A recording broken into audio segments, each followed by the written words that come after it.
We are live. Hey, We are back. Behind the Stanza is back. And if you don't know who this lady is on your stream, I just want you to know. One, I want to know where you been at. Because if you know Nicki, then you know Nettie. If you know Nettie, then you know Nicki. Where you period. at?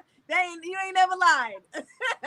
Period. But I am so happy to be back with Behind the Stanzas, where we dive deep into these stanzas, because I feel like a lot of time, us as the poets, we're only given this 3 to 5 minutes.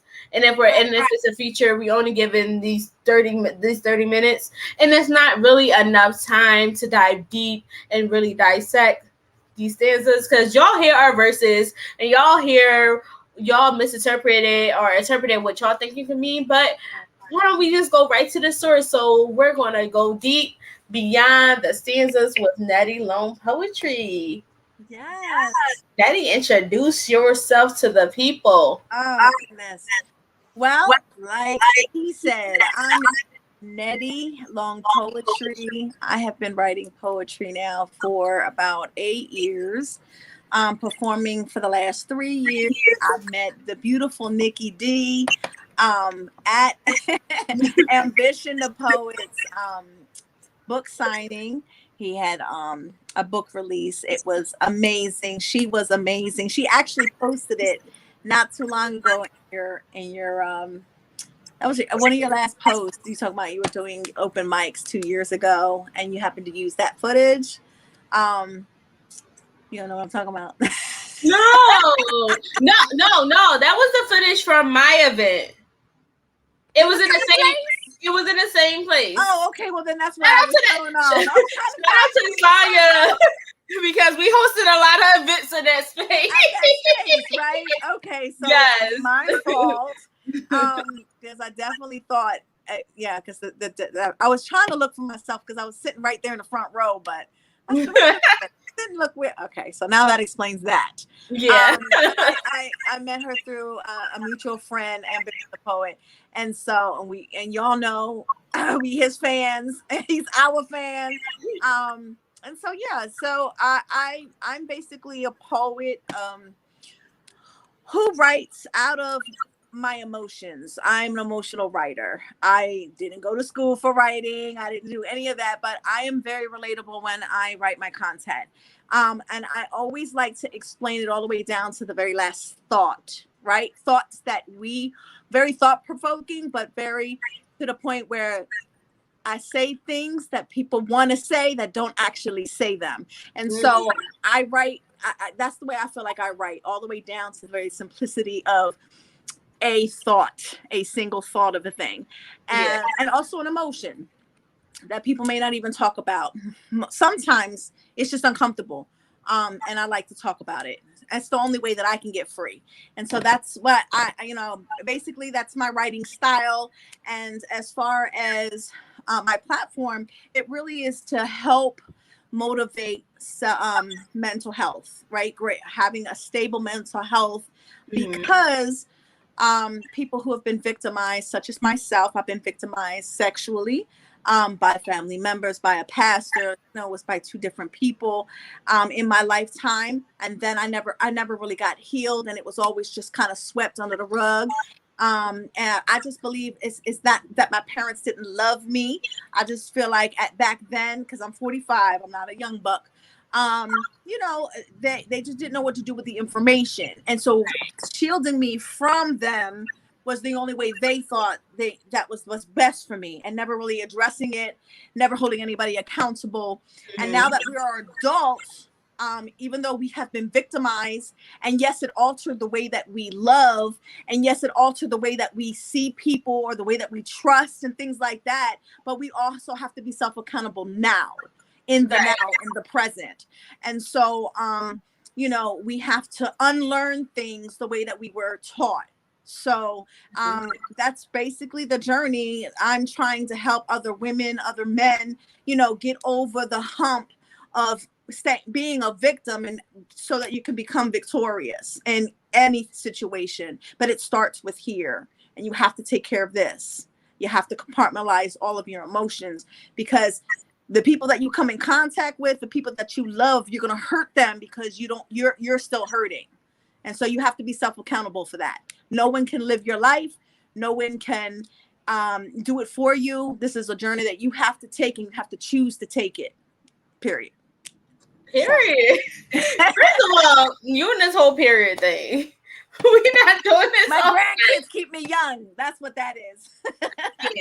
So can you tell me a little bit more about how you decided to, like, okay, I went through this thing. Yeah. But now I wrote about this thing, but now I'm getting to the point where I want to share it. So how did that process look for you? Well, honey, it took a span of over 30 years. First, it happened to me. I was traumatized by it. But then I had to initially get over the hump of it not happening to me anymore, because it was often, right? The sexual abuse happened so often. I first had to, go through a withdrawal of it not being done to me. I know that it's crazy, right? You don't think about it like that. But as a child, now that I'm an adult, I can realize what that was. And so that was one hurdle. The other hurdle was it started to slip my memory, right? I no longer was thinking about it. So therefore it was, out of sight, out of mind, right? So then that was over that. And then when I got to the point where I was 17 years old and I went to go visit this cousin of mine, it was when I went to bed, when I went to rest, right? Because the abuse happened while I would spend the night in her room.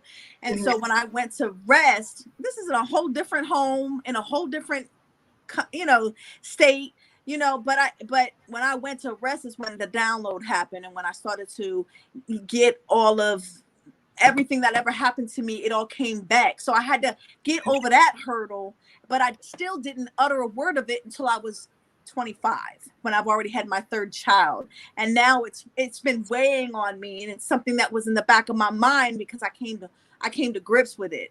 And so I had to ask my parents, hey, did this happen to me? Because I feel like it did. And like I remembered everything, just like if it was yesterday. And I was very young. You're talking 3 to 6. And so it was my mother that had to tell me, yes, you're not tripping. It happened, so when I once I got that information, I settled on it. Like, I didn't know what else to do with it. I didn't know where to go with it. And it wasn't until trauma after trauma, until my last late trauma, right? When it included my children, and now they've been traumatized. I then said, no, I need to get help. I don't understand this, because everybody that I ever loved hurt me. Right. Because I'm attracting toxicity. It was because of the way I was being handled, the way, even though my parents weren't trying to mistreat me, right? But they didn't treat me. I was never treated, right? So and this is what I thought I was supposed to be. This is the way I was supposed to live. I was supposed to be the giver, not the receiver. There was no such thing as receiving or reciprocating the energy that I was given into relationships. And so, once it hit home and it affected my children in a way, I said, no, we all need, and we did counseling for 4 years. And my counseling was 3 days a week. I worked at a church that was also providing me counseling. Like, this was meant to, like, kill me. There were a lot of things along the way. I realized Satan's hand, right, on my life, trying to take me out for certain things, but this was supposed to take me out. I was supposed to die, right? Because the guilt and the shame and the hurt was way too much I was able to handle, right? Right. So it wasn't until the 6 months going into therapy was where I realized, she kept pressing me. My counselor, my counselor kept saying, please just write anything, write a letter to your abusers, right? Something. And I fought her tooth and nail because I was barely existing, Nikki. You got to understand that, this thing got a hold of my kids. It was one thing when it got a hold of me, but then it got a hold of my kids, and it was unbearable. So I was barely existing. I was barely breathing. I couldn't even muster up sentences, let alone try to work, And so I had to finally, I would write a letter. I thought I was going to write a letter, but I ended up writing my first piece that ended up being a piece that I did a spoken word piece at a women's conference, and it ended up being a 7-minute piece of what it was called Author of Love, and what Author of Love, who that was obviously God the Father, and what his unconditional love looked like, and what our unconditional love looked like. It's totally different. So it took over 30 years, and then I at the end of all of that, I ended up addressing my cousin, right?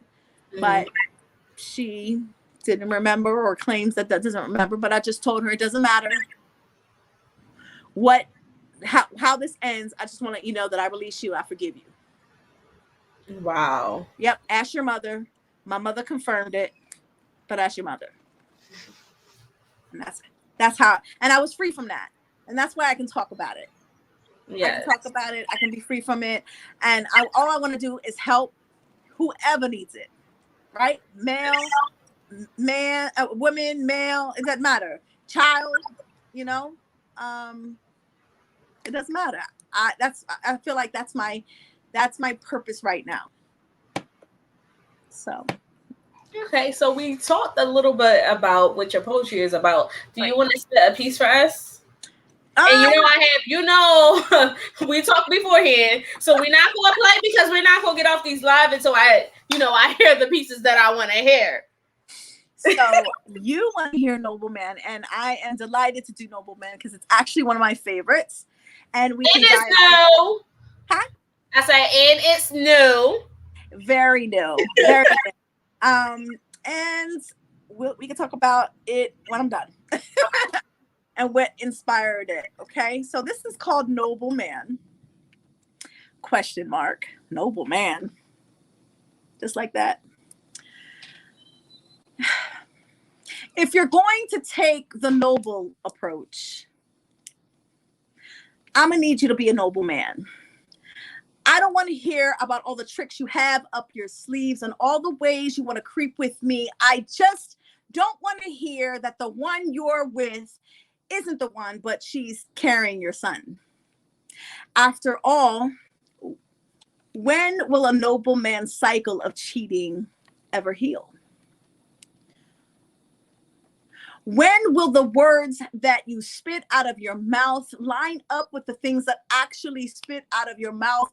You're noble, but not in a good way. You're noble, but I don't believe in anything that I say. I just want to raise my kid in the right ways, but still want to be down with any woman that wants to be down. I just don't think any of that is noble or normal or intelligent or anything uplifting. It's selfish, it's unethical, and it's darn right nasty that you would rather entertain, pick up, and carry filthy, generationally cursed spirits, and then want to bring home to the mother carrying your son with that noble appearance approach that you take on. It's messy.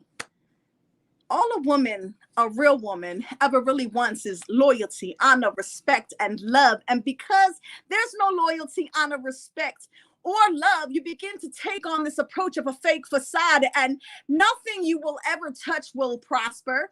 Nothing you will ever gloat about will ever be remembered. And the possibility of you raising a respectable, honorable, loving family will crumble. The foundation that you built, made up out of quicksand, could ever hold anything as grand as a family. And why, as we in society ever think of thoughts of loving from a true place of love, a true place of loyalty, respect, honor, taking nothing for granted on what you have been given stewardship over. And it's mind blowing to see two people that are supposed to be in love die at the hands of the other, leaving offsprings to be orphaned, so that this unethical uprising that you planted in a form of a tiny seed all started from the thoughts that you have of me. And it's more than just thoughts that you have of me. They're always impure thoughts. Like, why can't you ever look at me and say how beautifully I grace this earth? No, I have to be intertwined in your mind with the ugly truths that all I will ever be are the nastiest things that you want to do to me. And I pity myself in disbelief that I will ever be someone's true queen, all because no one has had the ability to know me from the beauty God has created me. I must be rare to the human eyes, where I am often mistaken as eye candy / candy eyes. Why are the first thoughts of me are always associated with sex, like I'm some sort of rated X storyline made up in your mind that you would call a noble mind? Well, if that's your definition of a noble man is, I don't want it. Get thee behind me, Satan. Okay?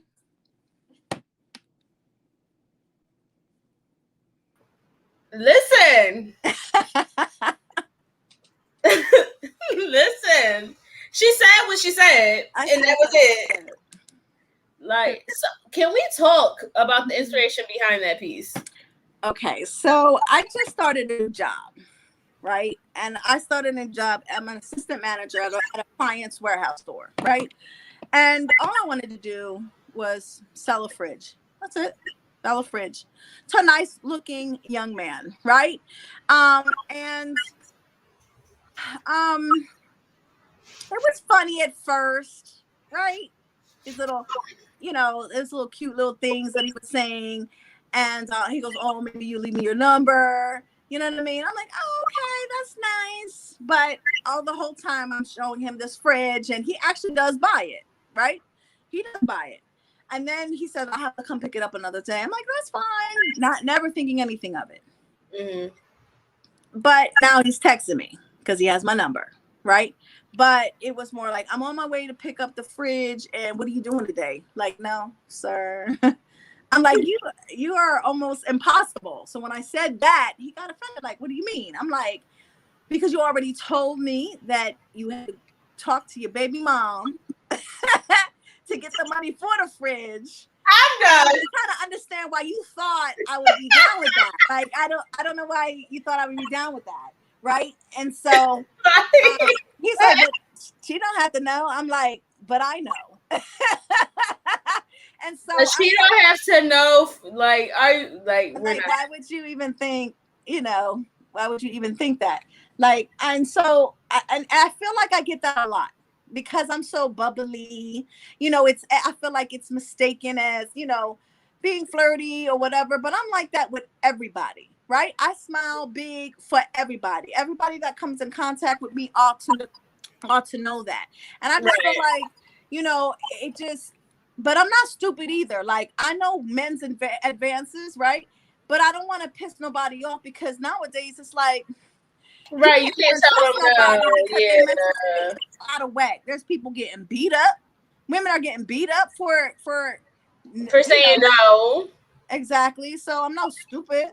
I'm not trying to be. I know there's a diplomatic way to let somebody down, but I was just like, yeah, no. And so I said, I even wrote a poem about you. And he had the nerve to ask. He said to me, well, can I see the poem? I said, I really don't want to offend you. First of all, you should have sent them sneaky link.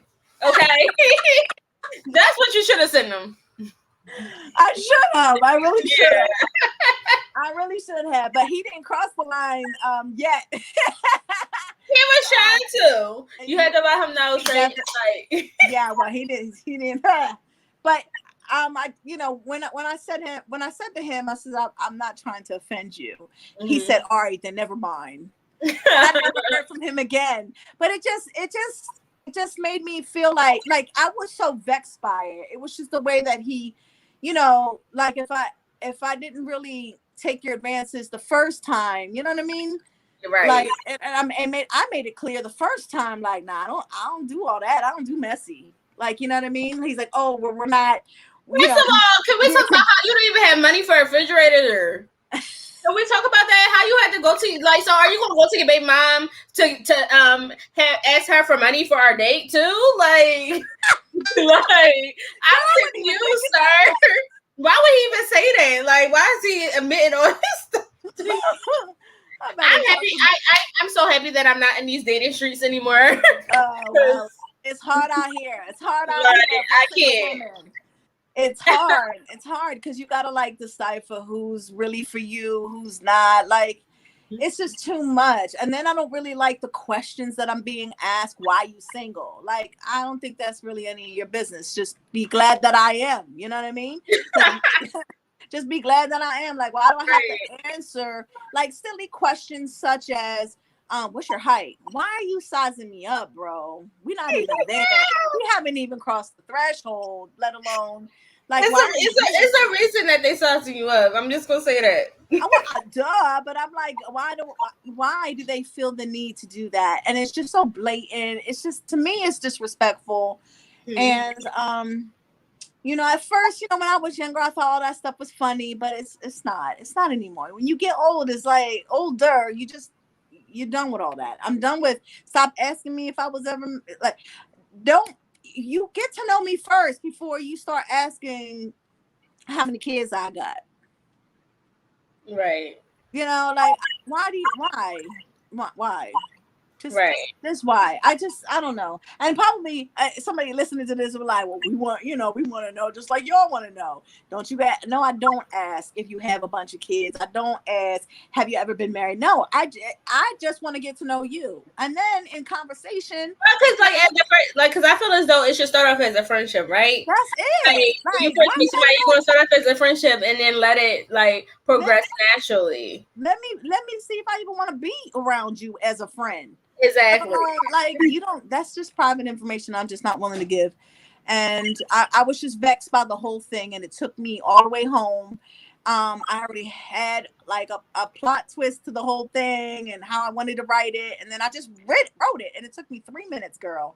Oh my God, I remember you called me up. You sent that to me. I'm like, bro, what is the video? Like, what, like the video right here. I just did it. No, you need to drop a video for that. I need to learn it is what I need to do, because it's a really good piece. I think it is. And I think it's relatable, and I think women can understand, you know, the setbacks that we have sometimes that we have to deal with. Like, and some men, because some they be noble women and they be just as trifling as the men. You're right. So it can definitely go both ways. Trust me, I know. Yeah, you're right. So. Now, how about dating, since people know that you're a poet?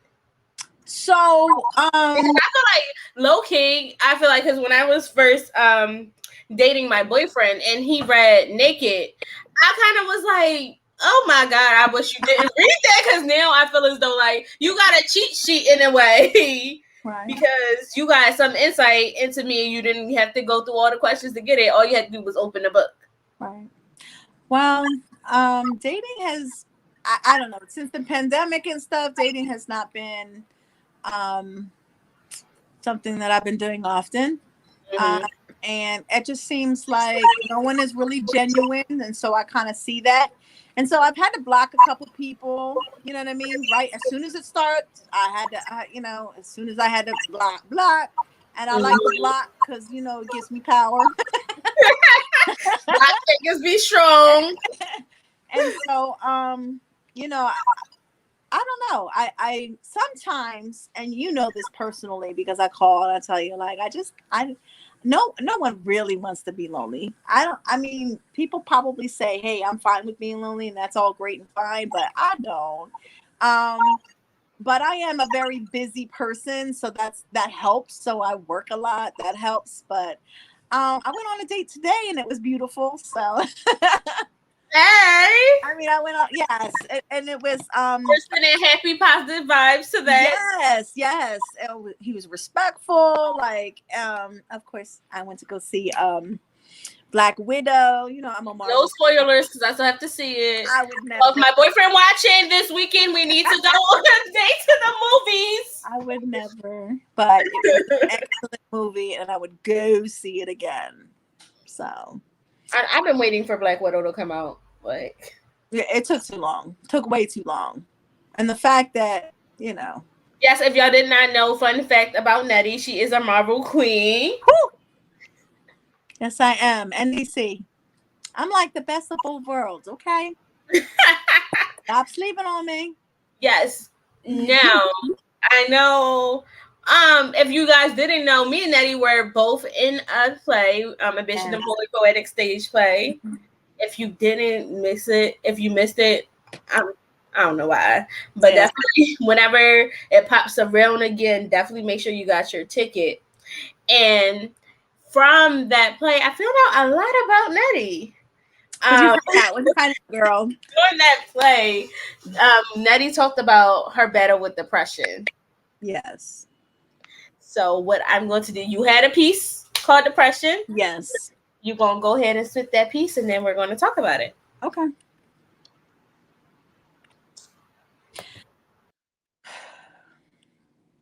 Depression's like being awake in an emotional dream.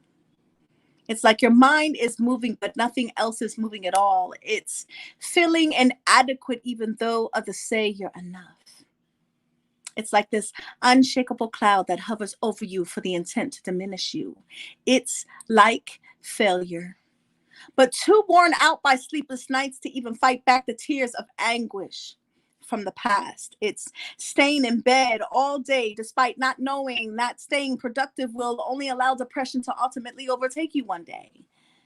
It's done emotions, pre-mixed resolved emotions, suppress super evil's illusion to overtake the nerves that want to end you. You are and always will be enough. You got to believe that there is purpose in us. Our creator didn't make a mistake with us. He handpicked us for purpose, and our lives are not our own, but we go through what we go through to help someone else go through it too and not go through it alone. Depression is a lie that we buy, like biting into the forbidden fruit that Adam never should have took, that he never should have ate. All because of Eve and how she was deceived by this manipulative evil. Help me strip the devil of his lies with this ugly word depression that was sent to kill us. Help me make evil our footstool, never giving it another chance to raise up its head above the feet that trampled him, and realize the creator made you a victor and not this victim. Depression. And that's what depression looked like to me.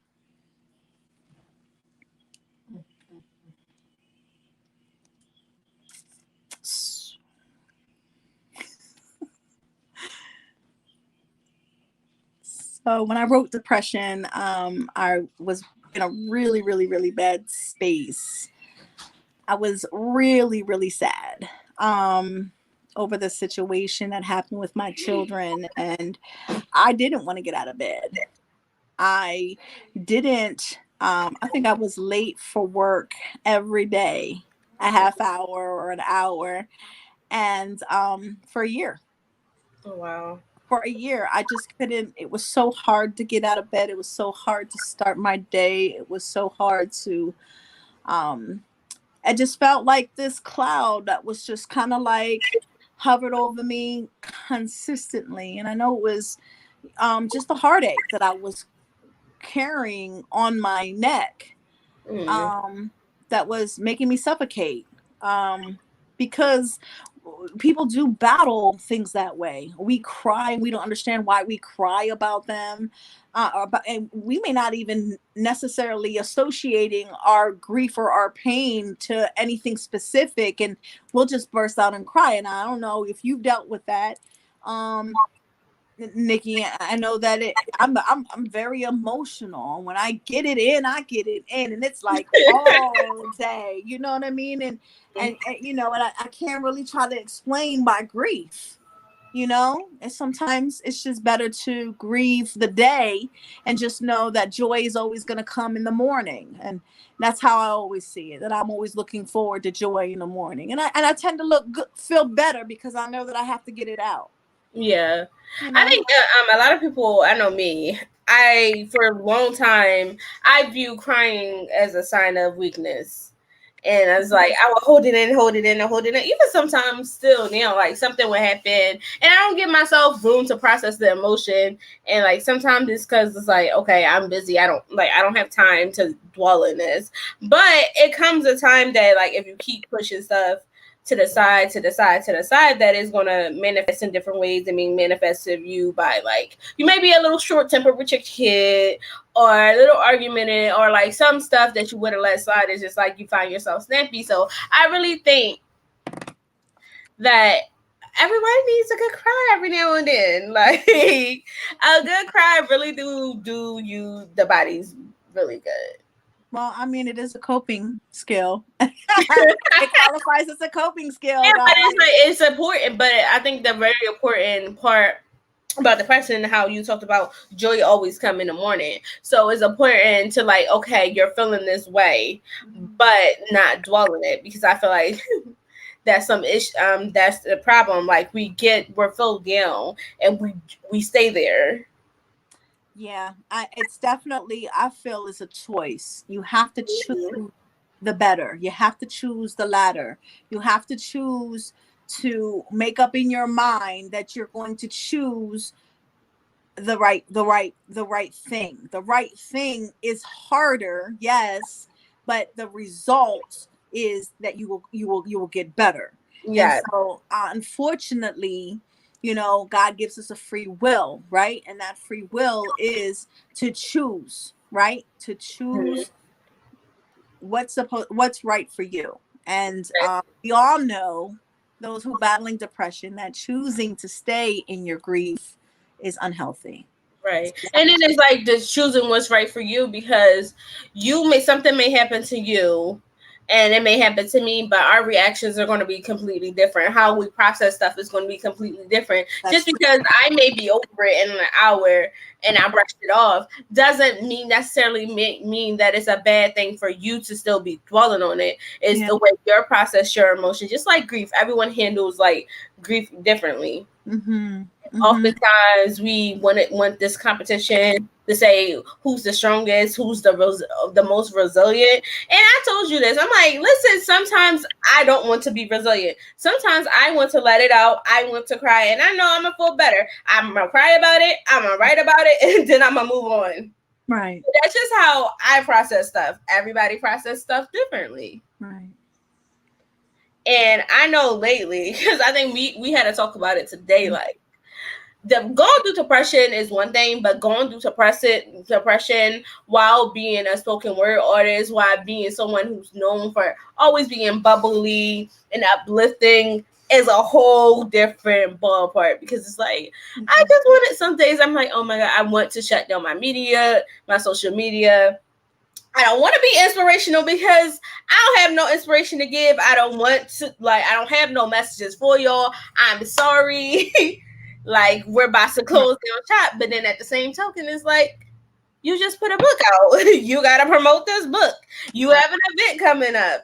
You have to, like, part of our job is technically being on social media to promote it, because if we don't promote on social media, we don't get gigs, we don't get sell. So how do you balance that? I um I'm still working through that. I don't think I've got it all completely together. What I do know is I do have a balance in how much I'll take on, because I'm working now and I'm working a very demanding job. It's very demanding and it requires a lot of hours. So I know that I don't take on too much. I get inboxes all the time, and you probably do too, of appearances and things like that. And what would be nice if people were just if they certainly want me to be part of their platform, is to recognize me as who I am, and not that I've arrived, Oh, right? you had first of all. First of all, what conversation did we have today? That The level has already went up. This is like, I'm sorry if people think, because a lot of people accuse me of being cocky, being full of myself, but like, at my time costs. I'm just gonna put it like that. My time costs. Like, we're not in the baby phase of this poetry. We're deep in this poetry game. We have plenty of events under our belt. We have a plate under our belt. So at the same time, like, I would love to go to every event that someone hits me up. I would love to support everybody, but at the same time, my time costs. And this is another topic. Not even just like on a fee thing. It's like every opportunity that comes to me is not in line with my purpose. Is not in line with my brand. And you know that first year, I was just like, oh, you want me? I'm there. I want to show my face. I want to sit somewhere. Da, da, da, da. I feel like we have to do that to kind of make a stamp or mark. But once you start elevating to different levels, you know, at some point, I don't know, because I would not advise poets that's just starting out to go to every single thing, because once your brand and your name is tarnished, that's it. And you know, association is everything. Oh, Nicki D was at this club. They were smoking. It got shut up. They was fighting. So like, I don't want that associated with my brand, especially if I literally work from the brand or from the brand up. Build this brand for it to be tarnished just by association, not nothing that I'm necessarily doing. Right. So, and especially if my brand, you already know, former shy girl here, all about self-love, uplifting. So for me to be at an event that's doing the exact opposite of what I'm doing, it's going to look crazy. It's going to look like I don't have any purpose. And then everybody loves stuff that's exclusive. People want to get Nicki D at their event because Nicki D don't pop up at every event. They know if Nicki D is at an event, it's at a certain level. Not saying I arrive and not being too cocky, but they know that, like, I do, when I say yes to an event, I'm thoroughly doing my research about the brand that's associated with the event. I'm thoroughly doing my research about the event. And so even about the location, I feel like all that stuff is definitely key. Mm-hmm. For sure. I always ask about a theme. I always ask what kind of event. Yeah, for sure. Because, you know, not everybody, you know, with my platform, you know, it could be very dark, you know what I mean? Yeah. So I do have other things that I speak about. And they're not always but you have your staple pieces, and you don't want to, you know, have to manipulate your voice because I'm like, for me, I used to be like, okay, I'm gonna do a piece for the arena. No, it's like, what does the audience need to hear today? Like, I'm like, y'all gonna get this self-love, y'all gonna get this former shy girl thing, y'all might get a sneaky link. So I remember I did a sneaky link in an all male, like, it was like mostly males, and they wasn't feeling me. But listen, y'all dogs, so y'all gonna get sneaky link to know to change your behavior. Like, I don't know what to tell you. Right. Sometimes you just gotta bring it out, and sometimes and it's always been a great experience. I felt like I'm being led by God by the things that I do. And then I just have to hold my head up if I feel like it's not being received. But he always lets me know there's always, even if it's like that one, because I know it's plenty of times I've been like, I didn't choose the right poem, and then you get that DM. Yeah. And the shy girl in the corner, and I'm so happy. I'm like, okay, somebody got it, even if it's just one. And I know we talked before on one of the lives, and you was like, as long as I like plant that seed, that's it, and that's big for me. You know, I'm not in it for the fame. I'm not in it for that. I just want to share my heart, because if I felt that way, if I had someone in my ear telling me that I wasn't crazy or about the things that I was saying and all of that, if it wasn't for the tears, Nicki, if it wasn't for people laying in my lap at an open mic because they were just crying over a piece that I did, I don't know how I would feel today. So I Yeah. know that I have this purpose, and I'm walking in it, girl. You know. I'm like literally so proud of you for when I met you 2 years ago to now, even this past year, like you've really been putting in work. And I tell you all the time, I'm super proud of you. I can't wait for that book to come out. Oh God. I wish I was as savvy as you, but then I've got computer issues. I'm supposed to be doing online classes for some certification I need to do, and I feel like I'm my own worst enemy. So I gotta really allot time. So Yes. to get a lot of the stuff done, but it's gonna drop when it does. It's And gonna the be. perfect timing in the Yeah. time that it's supposed to drop. I just love the whole concept of the book too. So Yeah, it's a we're work. not gonna get too much away. No, we won't. Right here. The concept is like I think I almost cried. You're I such a know, no, supportive friend. I love you. I really almost cried when you told me because at first I'm like, okay, I wasn't really, I Right, wasn't really getting it until you right. connected the pieces, and I'm like, it's gonna be really dope, and then it's gonna touch a lot of people. I will. You have a platform here on Facebook. Tell us a little bit about that I platform. do. I decided to do a support group for sexually abused trauma victims and also domestic violence victims. And I like to do not trivial questions, but I come up with these questions on the page to help people kind of generate a talk. Let's normalize talking about what happened to us. And so it just gives people an outlet to talk about how it might have altered someone, the way that they see people, or how do they trust people, how it altered the way they loved. That's really the biggest thing, because we all need to work on our love language. You know, Yes. we all struggle with some sort of insecurity about that word love, and we often don't understand it. And so I really just want to get to the root cause of a lot of our issues and normalize that type of talk. Now, I had somebody kind of like say in one of my posts, like, hey, if you know, I'm in a support group where we focus on healing. And if you want the group name, I'll let you have it. And so I hearted it and whatever. But make no mistake, Sister Girl is healed. But let's not mistake that we're human and we also have triggers, right? And so Right. sometimes, this is my support group, and I just I want to be relatable to the content that I'm putting out. And so that's all I'm doing. It has nothing to do with me not being healed, because I am. But I want It's to about meeting people normalize. where they are because somebody may not be Exactly. at that hill space. There are people that joined the group that just got traumatized, and they're adults. So we've got a little bit across of everything. And then we have also specialists that work in this field that also chime in and help. And I just love it. And so now I'm doing once a month, because that's all I have time for.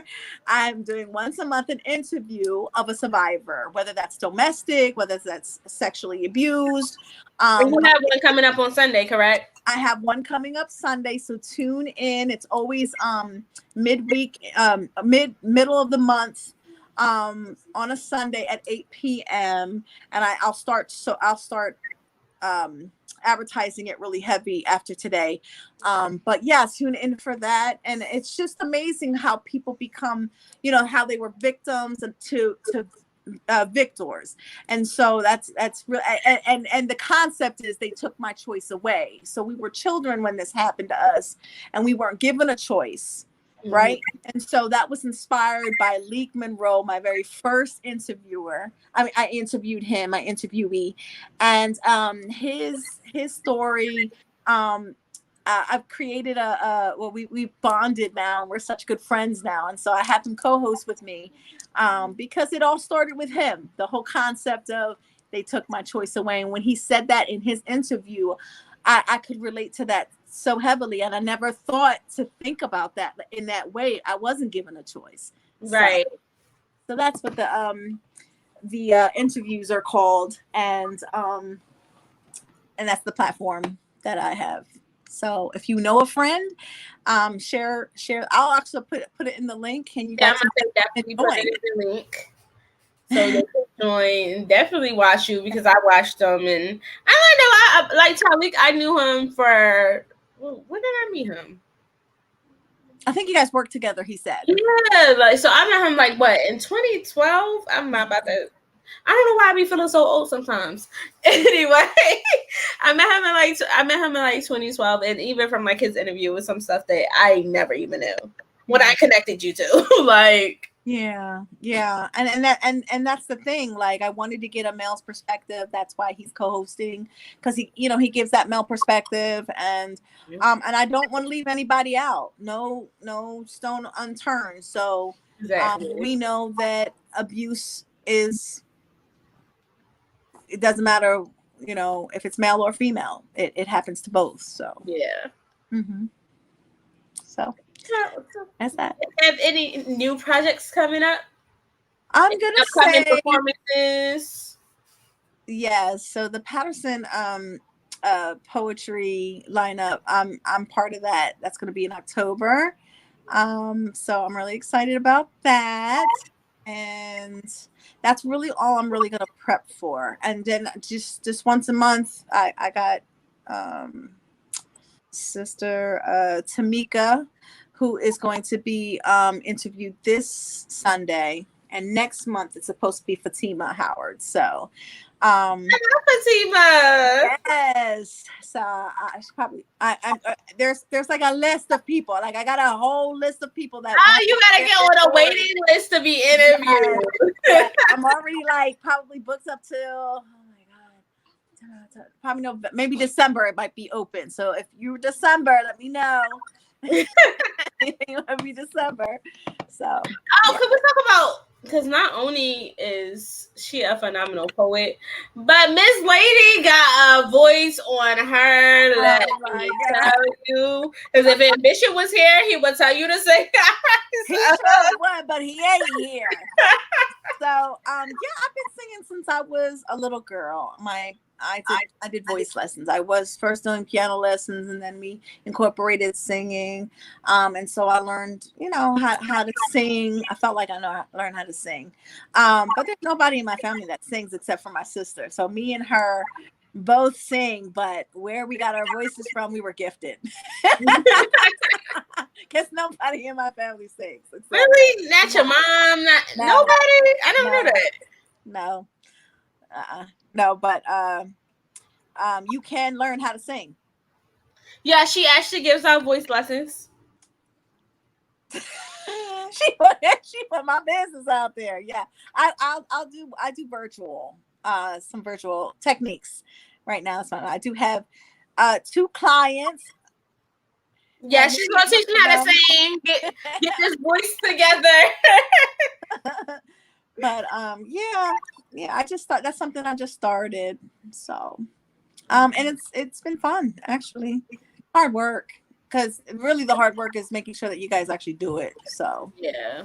So then you can be instilling all this work into people, but if they don't go and do the work themselves, they definitely have to do the work themselves. But yes. And then not only are you a poet, a singer, but can we check out this? Can we get into this beat?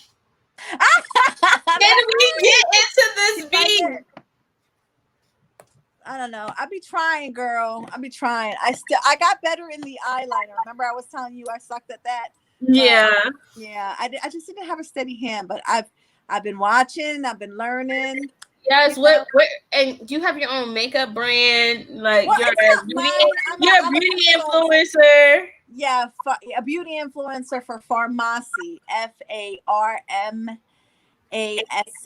Pharmacy.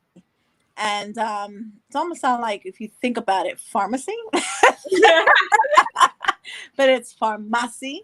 And so my page for the makeup is Nettie Long Pharmacy. all one word, just like Nettie Long Poetry on Instagram. So I can please tell follow you me that on. makeup Yes, is phenomenal because I think we went to 2 events. yeah. We went to a fashion show and then we had a photo shoot Mm-hmm. for the play, and my makeup literally lasted all day. And I was just like, Thank you. I don't know about doing these bright colors, and you beat my face to the gods that day.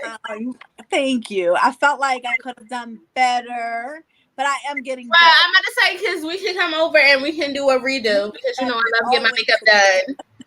You're supposed to be coming over. Did you decide? Yeah, I told you we are. We're going to do our little hike. Okay. All right. Yeah, she's all makeup, poetry, I music, love it. life coach. Like, what can't she do?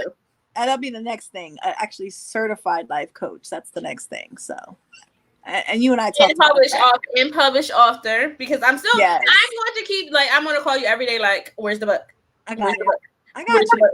Where's the book? I gotta get a laptop. My computer still. We're not gonna make any more excuses though. Yes, we're not. I told you before 2021 is over, you're gonna be a published author, and that's it. And that's on period, like you like to say. Yeah. Yes. On period. Do you got another piece you want to do for us? Oh no, I know which one you need to do. No, I gotta look it up. Don't make me do it. I already told you to be ready. You already know which one I'm gonna say. But yes, and I feel like this piece is really important because why do you think it's important? Tell the folks that are tuning in why you think it's important. I think it's just your favorite. It is. It might be my favorite.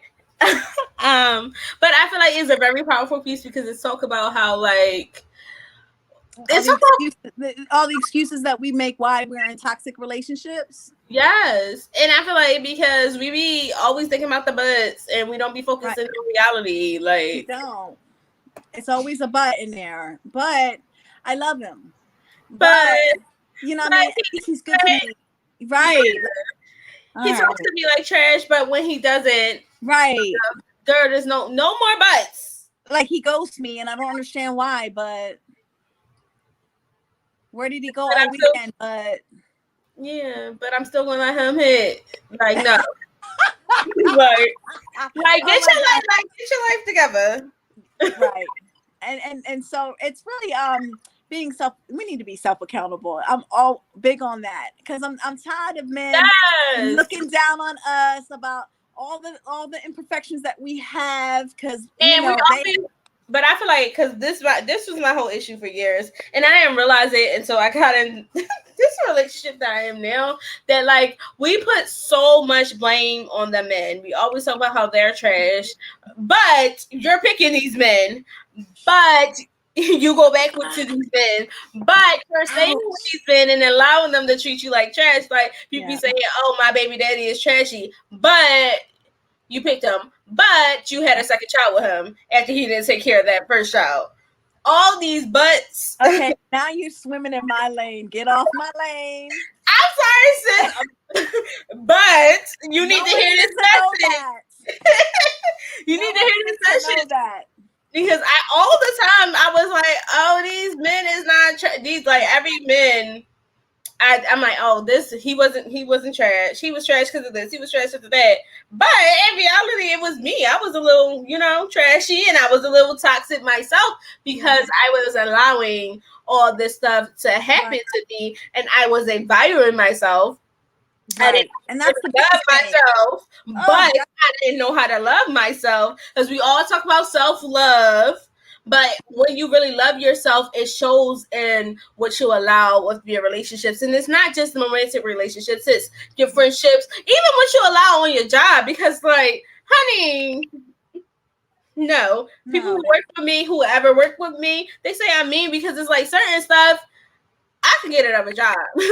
That's the thing about me. I always been able to interview and get another job. So with like certain stuff, I'm just not going to allow because I love myself. You have to love yourself. Otherwise, you're going to just keep taking on. You have the standard of how people would treat you. So if you're in a relationship right now, Right. I'm sorry if I'm stepping on your toe, but if you're in a relationship right now and he's treating you trashy, like just take a look at how you treat yourself. Right. And I'm not just about to shut up so you can do your poem. Oh no. Your platform. Oh, she really did get off. Okay, so this piece is called But. Long time ago. I'm just talking about a relationship that was long ago that I allowed all these excuses to stay in a toxic relationship. At the end of all of it, only to find out that he was engaged, and I didn't know. I didn't know because he spent a lot of time with me, and so a long time ago. Okay, so but loving you doesn't feel wrong. It's how you love me back that makes it feel wrong. It's when you don't have the words to say when I need to be comforted in any way. It's allowing me to bury myself in your chest and cry for a while just to release frustration when I'm all messed up. But the emptiness is so raw and hard to the core that it leaves no room for a compassionate heart. And tenderness only comes when you're stroking the inside of these walls of my crevices. But only then does your touch become irreplaceable. Only then none can compare to this at all. But my love isn't made up just being physical. It's much more deeper than that. And if you weren't so blinded and driven by what you didn't have, you would see that my love offered so much more than any fantasy you could ever had. And I know that you fantasized about me every day. You told people I knew how you were going to marry me, how you knew I was the one for you, and I didn't even know your name at the time, and I didn't want to know. I knew you were going to be trouble, but you were so persistent, and I thought, oh wow, how genuine. And I thought 4 months was enough time to at least give you my number just to see what you were about. But what stuck out most to me was how you said you weren't going to waste my time, how I wouldn't regret it, and nothing would be furthest from the truth. Your selfishness has you at a disadvantage because the ball is now certainly in my court on what to do about your insanity. You don't even have a single card to play in this game, and you certainly ran out of poker chips to place any bets on me. Leaving you should have been the first thing on my mind to do, but it wasn't. It was trying to understand what was going on in your head that made you think you could do this to me and get away with it. Trying to stay with you after this unspoken truth has been going downhill for me. And as a lady, I was never built to withstand certain unethical behaviors such as infidelities, yet walking away has been the hardest thing to do. My head space in shambles, messed up in a way I couldn't even begin to explain to you, but a wise man told me to do nothing until 1, I was over the shock of being cheated on. 2, I was no longer angry with you. 3, my heart was manageable. My hurt was manageable to talk about without crying. 4, then I asked myself, was I happy when I was with you? I would say yes, but then not when I was apart from you because I didn't trust you. 5, then I asked myself, would I be content being the side chick? I'm like, no. But I don't know why. I just can't let go. And he said, everything takes a process. You can't help who you love, and it takes time to deal with every emotion involved. So not making a decision right now was the best decision for now. But I would know when I was ready to deal with each phase. Best advice anyone could have given me these days, because I haven't gotten over phase 1, being cheated on.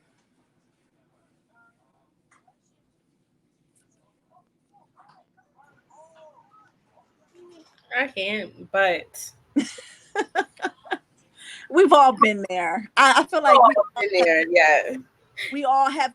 I just can't believe this happened, and how did it happen? Like And they, how you let it to progress so far. right, and being, seeing him for over a year, doing things with the family, like it just never even, it never made sense. So either they were on and off, but it was just sad. It was heartbreaking, and I'm, my God, at the age that I was, I'm like, I've never been in this situation. I've never been in this situation. Not this type of situation.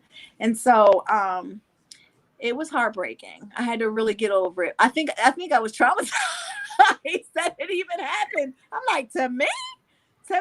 But it just seems like every girl has their horror stories of, not every girl, but being cheated on. So reality, it happens. Not even if it's not being cheated on and put up with somebody who they should have been cut loose. Very but true. their butt made them stay. That's true. But so if you guys didn't get nothing else from that pieces, don't trust the butt.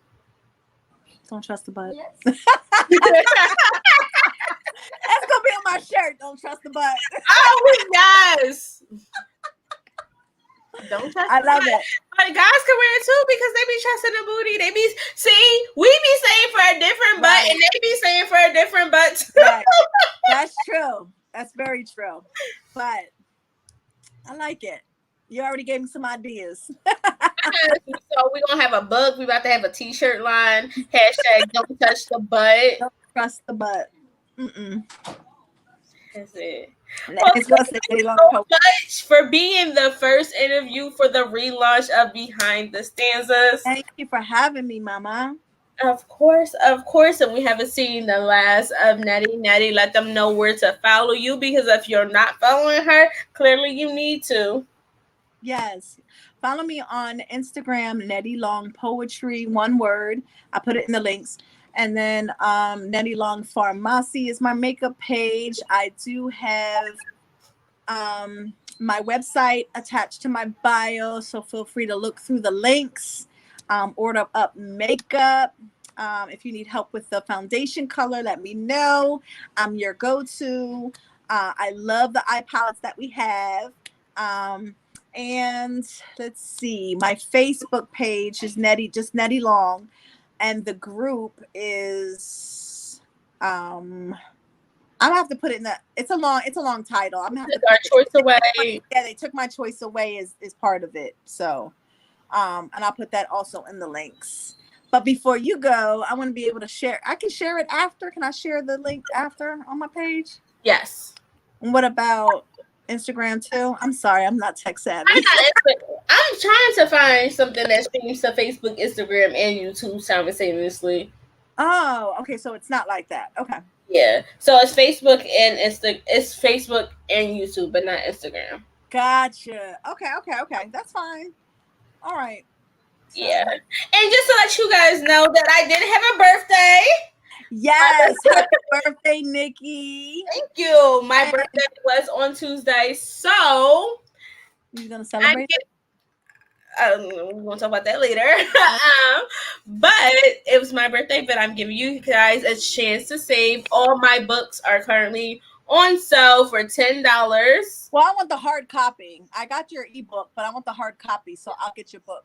Yes, the hard copy. All the hard copies are $10. All the ebooks are $5 for the entire month of July. So please jump on it. Why? It is cheap. It is. You can get my whole collection for $50. That's it. Okay. And you guys already know where to follow me. I'm on all social media at Nicki D the Poet. Should I play? All right, I'm gonna play a book trailer for my. Oh, and then we could talk about the clothing line too.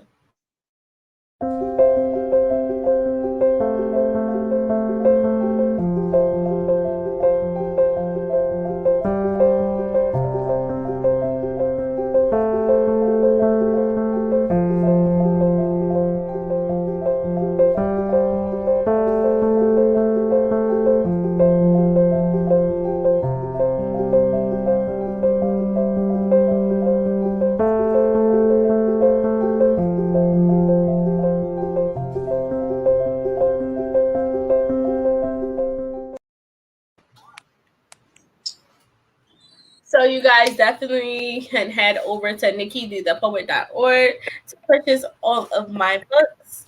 And thank you guys for tuning in again. And I'll see you on the next time for Behind the Stanzas with Nicki D the Poet.